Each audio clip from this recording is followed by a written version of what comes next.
ഉച്ചക്കൊരു 10-12 മണിയാകുമ്പോൾ വിശന്ന് കത്തിയിരിക്കുന്ന നേരത്ത് സ്വന്തം അമ്മമാര് കൊണ്ടുതരുന്ന ഒരു ഭക്ഷണത്തിന്റെ ടേസ്റ്റ് അത് വേറെ ഏത് ഹോട്ടലിൽ പോയാലും കിട്ടൂല കേട്ടാ. ഇന്ന് ഞങ്ങൾ കാര്യമായ ഒരു വീഡിയോന്റെ ഷൂട്ടിലായിരുന്നു കേട്ടാ. വീട്ടിലാണെങ്കിൽ അച്ഛനും അമ്മയും ഒന്നുമില്ല. അപ്പൊ ഞാൻ വിചാരിച്ച ഒരു ചമ്മന്തിയോ എന്തെങ്കിലും ആക്കി ഒന്ന് അഡ്ജസ്റ്റ് ചെയ്യാന്ന് കേട്ടാ.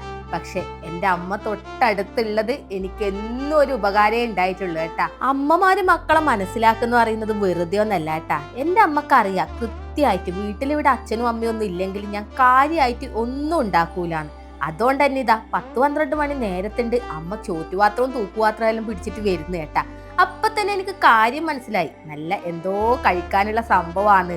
ഇതാ നല്ല കക്കൊലത്തും ഞണ്ട് കറിയും, പിന്നെ വേറെന്താ വേണ്ടത്? ഇത് മാത്രല്ല ഏട്ടാ, ഇതാ നോക്കിയ നല്ല ചീരൊലത്ത്, നല്ല പച്ച ചീര ഏട്ടാ. അതും നമ്മളെ വീട്ടിന്റെ മുറ്റത്ത് തന്നെ ഉണ്ടായതാണ്. അമ്മ അങ്ങനെ പറിച്ച് ഒലത്തിട്ട് കൊണ്ടുവന്നതാണ് കേട്ടാ. അങ്ങനെ കറിക്കൊന്നും ഇല്ലാണ്ട് തേങ്ങാ ചമ്മന്തി അച്ചാറും കൂട്ടി കഴിക്കാനിരുന്ന ഞങ്ങൾക്ക് ഇതാ ഒരുപാട് കറികളായിട്ടുണ്ട് കേട്ടാ. ഇവിടെ കക്കോലത്ത് കണ്ടപ്പോ ഒരാൾക്ക് ഭയങ്കര സന്തോഷമായിട്ടുണ്ട് കേട്ടാ. ഓപ്പക്ക് കക്കോലത്ത് എന്ന് പറഞ്ഞാൽ ഭയങ്കര ഇഷ്ടമാണ്. അപ്പൊ ഇതെല്ലാം കൊണ്ടു തന്ന അമ്മക്ക് ഒരു ഉമ്മ ഇരിക്കട്ടെ അല്ലേ.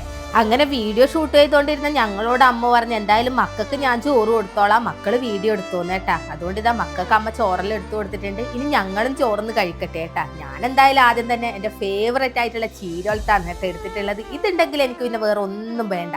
ഓപ്പ ഇതാ കക്കോലത്തും അച്ചാറും എല്ലാം കൂട്ടിയിട്ട് കഴിക്കുന്നുണ്ട്. ഓപ്പക്കും കക്കോലത്തുണ്ടെങ്കിൽ പിന്നെ വേറെ ഒന്നും വേണ്ട കേട്ടാ. എന്തായാലും ഞങ്ങൾ ഹാപ്പി ആയിട്ടുണ്ട്. അപ്പൊ ഞങ്ങൾ എല്ലാവരും ഫുഡെല്ലാം കഴിച്ച് ഇതെല്ലാം കഴിഞ്ഞ് അമ്മ വീട്ടിലേക്ക് പോകാൻ ഇറങ്ങിയപ്പോ ഇതാ ദുർഗമോള് ക്ലാസ് ഫോട്ടോ കൊണ്ട് വന്നേട്ടാ. അങ്ങനെ അതും നോക്കി അതിൽ ദുർഗനെയും കണ്ടുപിടിച്ചതിന് ശേഷമാണ് അമ്മ വീട്ടിലേക്ക് പോയത്.